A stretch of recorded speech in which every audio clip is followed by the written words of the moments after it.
1051. Now, after all the years that you and 50 Cent had so much animosity, and to finally, under dire circumstances come together and not be enemies anymore, would you say that you two are, do you speak to each other? Or you got to explain that, because I didn't see that coming in a million and one years. Yeah. The way you guys were so disrespectful, and knowing both of you guys, I was like, I thought, it seemed like you were both very even stubborn. for Chris Lighty, I thought that when y'all got on stage, I said, this is going to be fireworks.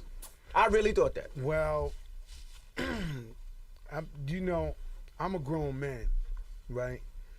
And I'm a mature man, And that's why I get upset when people throw the word Don around, because you got to know what a Don is. So at the end of the day is when a person passes, when a person dies, that really saved my life. Chris Lighty literally saved my life. Like, I had no hope. I was rapping. I never thought I'd be on. I was just the hustler rapper from the block, right? And a mob style and all that. And so when he came to save my life, man, I owed it to him to go to his funeral. I owed it to him to let the world know how, he touched my family. My kids go to school because of him. They live in a great place. My daughter, damn near, I don't want to say that like that, but my daughter thinks she's Hannah Montana. She ain't from apartment 5E to Boogie Down Bronx. She's skipping, hey, Dad. Like, you know what I mean? She don't know what's going on, right? So I owe that to him, right? 50 Cent, he owes him a lot too. So, the first thing was going to the funeral. I seen 50 Cent. We had no words, whatever the case may be. Shout out Chi Ali. I seen my brother there. We linked up. And they said do this award show for Chris Lighty. And I was like, let's go. And they was like, hey. And they said his name lightly. And I was like, all right. Because as men, the last thing I'm thinking is, I in no way was trying to be 50 Cent's friend. Right. I had feelings. I really had some, I don't think now at this point in time, too, it was a perfect time. At the beginning, I thought somebody was going. Yeah, I thought so, too. I would have bet on it. 1,000,000%, 1 quadrillion%, because I know we was jumping out the window. And if they were going to jump out, they were going to jump out the window, too. So I was like, all right, cool. So we going to pay homage to Chris Lighty. Me, the respectful dude that I am, I'm going to be in my best behavior to go pay respects. I really don't want to be around 50 Cent. I don't want to, you know what I'm saying? Like, somehow they put us performing back to some weird something that, but when he came, we in the trailer's right in the front. I don't even know if they set us up to pop off or something, right? So, I don't want to take nothing less. I don't want to say nothing that doesn't salute 50 Cent, but he approached us with peace. That's it. There's no other way I could explain. Which is crazy because he just got into an altercation with Gunplay. No, but after too, I don't understand this guy. I was thinking maybe he was forming a new he's peaceful, and then they get into it. 3 minutes later, I said, yo, this guy's nuts, man. He don't want no peace, man, right?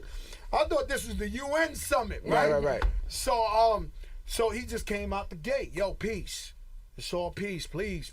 Not to me. I was in the thing. I was like, yo, for Chris Lighty, right?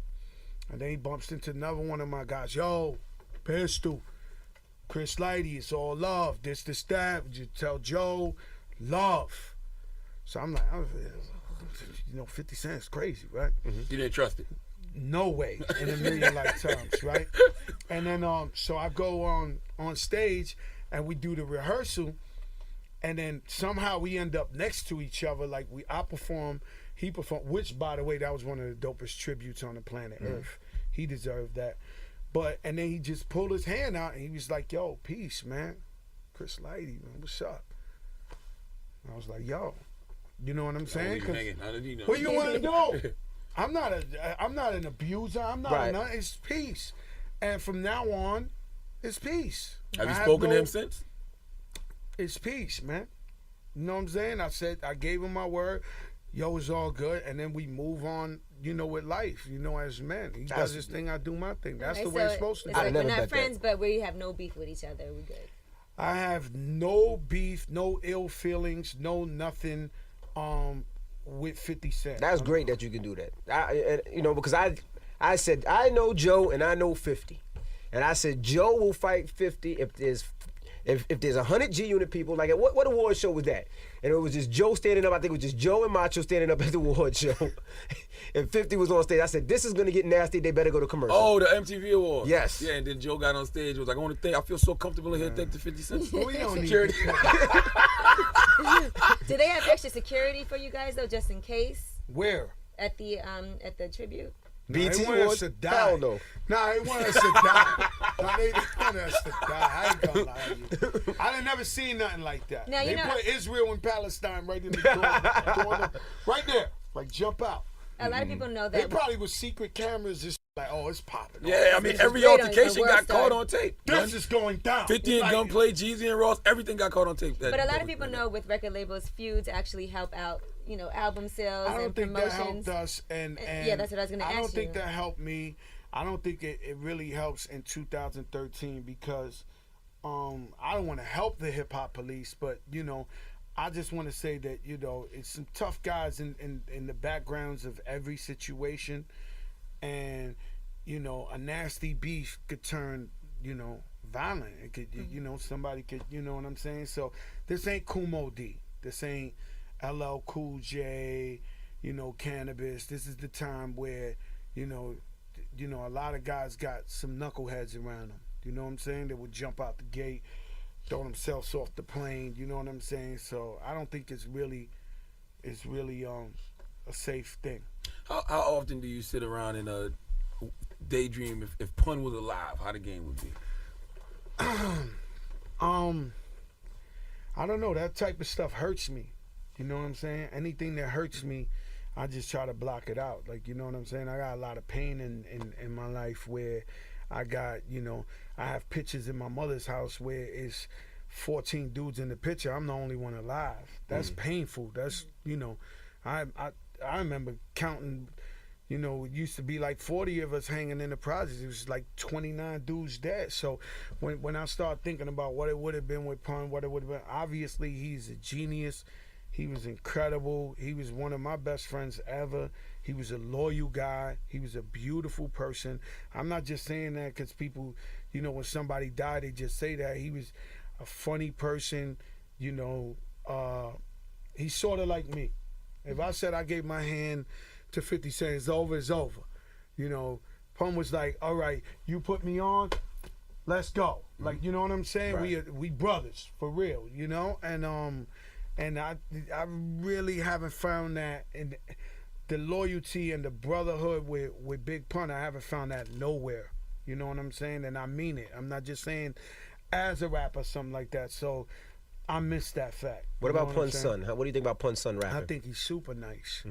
You know Would what I'm you saying? think about signing him and putting him on? I personally, I can't say yes or no, but it just. I wish him the best. And all I could do is if an executive or somebody asks me, hey, what do you think? He's incredible. Or if he says, what I'm saying? hop on this God song bless with him. me, yes, absolutely. You know what I'm saying? It's Pun's son. Me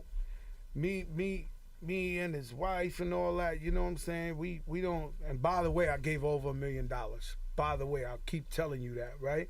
So I should have a keep it real statue in the Bronx somewhere, rather than people lying on me saying I ain't look out. If I died, they probably give my family $10.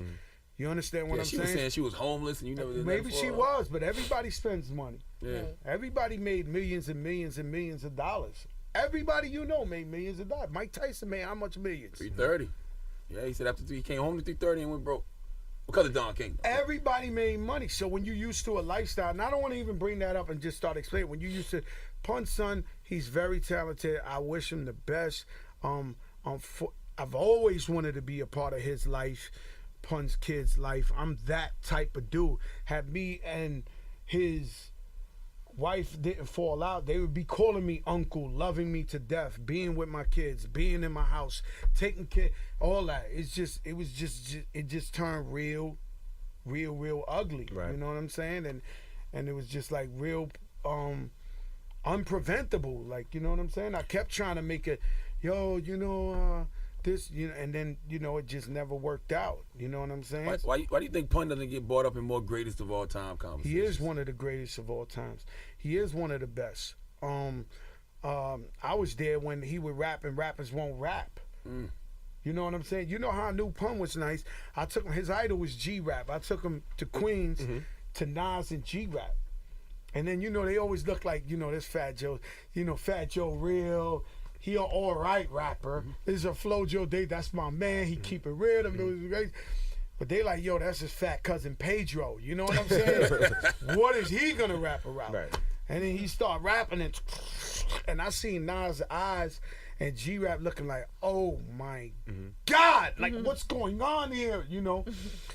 And that's when I knew, oh my God, I better go all the way with this guy. This guy's like, he's incredible. You seem like an unbiased person, so Pun or Biggie? That's a conversation we have a lot. Oh man, two different worlds, man. Two different things. Not really though, because they could do the same thing. I Street can't records, say that. party records. I can't say that because, Biggie, Biggie. I mean, just to keep it. Nah, you were trying to get me killed, man. Nah, that's just a conversation we have. I can't say that. Let's just say we took the Biggie blueprint. Word. Did you ever do a record with Biggie? That was a big rumor at one time that there was Me a and record. Biggie was doing an album together when he had beef with Tupac and all of them. So Biggie was like, yo, this how I blew up. People don't. First of all, I gave Biggie Smalls his first show ever in life. I took him to the Fever. I used to own the Fever and throw the parties, and I took him there as a promoter and gave him his first show. I knew Biggie's, How much you gave him? A G and a bottle of Moet. Yeah. Right? Damn. That's good back then. And what Biggie had, a Lexus or something at that time? An Infinity, right? It's my brother. I love it. People don't know, by the way, Charlamagne, if you don't know, me and Biggie talked every single day. Every single day on the phone. When he started hanging out with Jay-Z and all that, I knew, yo, I'm hanging out with my man Jay. Like, when he started, me and Biggie been friends for a long time. Like, I used to go to Brooklyn, open the door where it didn't have the handle, where you had to open the joint. You know what I'm saying? So I know Biggie Smalls, like the original, right? And so he stepped to me, right? I had left Relativity. He was like, yo, check this out. You the Puerto Rican Don. And I'm the Black Dawn, and we could just and Puffy was like, yo, if you want to do it big, let's do it. So we actually recorded like 4 songs. I heard, where's those records? We never heard of no records. clue. And look, nobody in hip hop want to hear that now. Right. He probably. I think I remember the Think Big joint. Ham, Pete, so. The Think Big joint, right? Biggie, big. they never came out. Never came out. It was 4 records. We nah, were trying to like get them. We was doing them, right? So we was in the studio every day, but this is when the Divide and Conquer comes in. Good old Craig Cowman heard that me and Biggie doing that, and he steps to me and be like, yo, check this out. I want to give you your own record label. This is how the industry works. You know what I'm saying? So I go to Puff and I say, yo, these dudes offer me. I tell you the truth, I ain't even deserve it. I had Flo Joe for I was like, but being that, you know how the industry is, they heard the hype. Yo, if Biggie's talking about making an album with this kid, let me intercept. This guy must be the next guy. Right. Which he was right. But he was right. all right. Millions of records later, he was very right. All right. He stepped to me and gave me my own label with Right. Crazy M's. Like, I was like, yo, and then I stepped to Puff, and I was like, yo, Puff, look. Puff was like, nah, he ain't I said, yo, here's the contract. Puff said, well, go get it, Playboy, because I ain't giving you nothing like that. Right. Shoo! I left, and that's how I became an executive. We hear those records, man. We try to steal those records. We try to get in the studio during those times to get those records. You and Me and Clue? Absolutely. We can never get those records.